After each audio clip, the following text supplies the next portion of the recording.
ಇನ್ನು ಬಾಬಾ ಸಾಹೇಬ್ ಅಂಬೇಡ್ಕರ್ ಅವರ ವಿಚಾರವಾಗಿ ಅಮಿತ್ ಶಾ ಮಾತನಾಡಿರುವಂತಹ ವಿಚಾರ ಏನಿದೆ ಅದು ಕಾಂಗ್ರೆಸ್ಗೆ ಅಸ್ತ್ರವಾಗಿದೆ. ನಾಳೆ ಏನು ಸೇಮ್ ಅವರ ತವರಿನಲ್ಲಿ ಒಂದು ದೊಡ್ಡ ಹೋರಾಟಕ್ಕೆ ಪ್ಲಾನ್ ಆಗಿದೆ. ಜೊತೆಗೆ ಪ್ರಿಯಾಂಕ್ ಹಾಗೂ ಜೋಶಿ ನಡುವೆ ಈ ಹುಚ್ಚುನಾಯಿ ಕಡಿತ ಅನ್ನೋ ಹೇಳಿಕೆಯ ವಾಗ್ಯುದ್ಧ ಜೋರಾಗ್ತಾ ಇದೆ.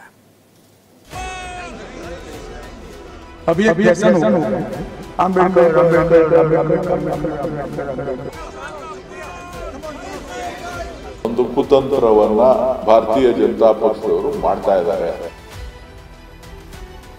इतना नाम अगर भगवान का लेते तो 7 जन्मों तक स्वर्ग जाता था. ಇದನ್ನ ಖಂಡಿಸ್ತೀನಿ. ಅವರಿಗೆ ಹುಚ್ಚುನಾಯಿ ಕಡಿದಿದೆ. ಸಂವಿಧಾನದ ಬಗೆಗಿನ ಚರ್ಚೆ ವೇಳೆ ಲೋಕಸಭೆಯಲ್ಲಿ ಕೇಂದ್ರ ಸಚಿವ ಅಮಿತ್ ಶಾ ಮಾತನಾಡಿದ ಇದೇ ಮಾತು ದೊಡ್ಡ ಕೋಲಾಹಲಕ್ಕೆ ಕಾರಣವಾಗಿದೆ. ಕಾಂಗ್ರೆಸ್ ಈ ವಿವಾದವನ್ನ ಜೀವಂತವಾಗಿಡೋದಕ್ಕೆ ಮುಂದಾಗಿದೆ. ಸಿಎಂ ತವರು ಜಿಲ್ಲೆ ಮೈಸೂರಿನಲ್ಲಿ ನಾಳೆ ಸಚಿವ ಡಾಕ್ಟರ್ ಮಹದೇವಪ್ಪ, ತನ್ವೀರ್ ಸೇಠ್ ನೇತೃತ್ವದಲ್ಲಿ ಬೃಹತ್ ಪ್ರತಿಭಟನೆಗೆ ಮುಂದಾಗಿದೆ. ನಿನ್ನೆ ಮೈಸೂರಿನ ಕಾಂಗ್ರೆಸ್ ಕಚೇರಿಯಲ್ಲಿ ಸಚಿವ ಮಹದೇವಪ್ಪ ನೇತೃತ್ವದಲ್ಲಿ ಪ್ರತಿಭಟನೆ ಸಂಬಂಧ ಪೂರ್ವಭಾವಿ ಸಭೆ ನಡೆಸಲಾಗಿದೆ. ಮೈಸೂರಿನ ಕುರುಬರಹಳ್ಳಿ ವೃತ್ತದಿಂದ ಪ್ರತಿಭಟನಾ ರ್ಯಾಲಿ ನಡೆಯಲಿದ್ದು, ಸಚಿವ ಸ್ಥಾನದಿಂದ ಅಮಿತ್ ಶಾ ವಜಾಗೊಳಿಸುವಂತೆ ಕಾಂಗ್ರೆಸ್ ನಾಯಕರು ಆಗ್ರಹಿಸಲಿದ್ದಾರೆ.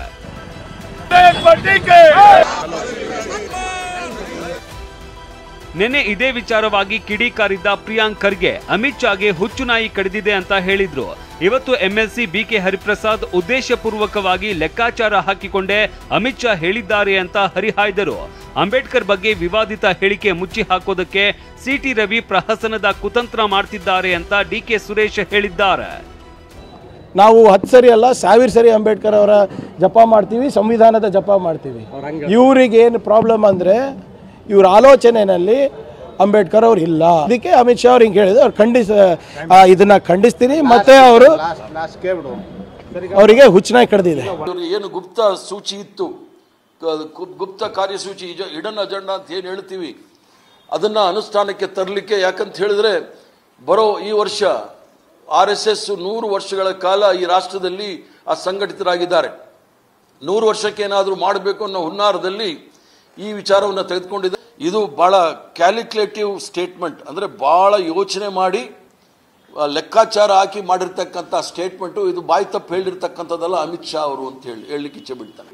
ಅವರು ಅಂಬೇಡ್ಕರ್ ಮೇಲಿನ ಹೇಳಿಕೆಯನ್ನ ಮರೆಮಾಚಲಿಕ್ಕೋಸ್ಕರ ಒಂದು ಕುತಂತ್ರವನ್ನ ಭಾರತೀಯ ಜನತಾ ಪಕ್ಷದವರು ಮಾಡ್ತಾ ಇದ್ದಾರೆ.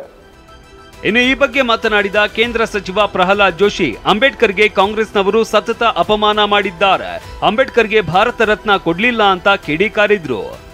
ಲಾಂಚ್ ಆಗ್ತಾ ಇರುವಂತ ರಾಹುಲ್ ಗಾಂಧಿ ಫೇಲ್ ಆಗ್ತಾ ಇರೋದ್ರ ಬಗ್ಗೆ ಹತಾಶರಾಗಿ ಫೇಕ್ ನ್ಯಾರೇಟಿವ್ ಅನ್ನ ಅವರು ಪ್ರಸ್ತುತ ಪಡಿಸುವಂತ ಪ್ರಯತ್ನವನ್ನು ಮಾಡ್ತಾ ಇದ್ದಾರೆ.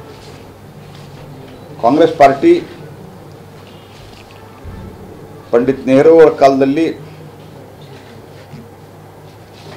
ಅತ್ಯಂತ ಘೋರವಾದಂತಹ ಅಪಮಾನವನ್ನು ಡಾಕ್ಟರ್ ಬಾಬಾ ಸಾಹೇಬ್ ಅಂಬೇಡ್ಕರ್ ಅವರಿಗೆ ಮಾಡಿದೆ. ಈ ಇತಿಹಾಸದಲ್ಲಿ ರೆಕಾರ್ಡ್ ಇವೆ. ನಾಳೆ ಮೈಸೂರಿನಲ್ಲಿ ಕಾಂಗ್ರೆಸ್ ಬೃಹತ್ ಪ್ರತಿಭಟನೆ ಮೂಲಕ ಬಿಜೆಪಿ ವಿರುದ್ಧ ಸಮರ ಸಾರಲಿದ್ದಾರೆ. Bureau report, TV9.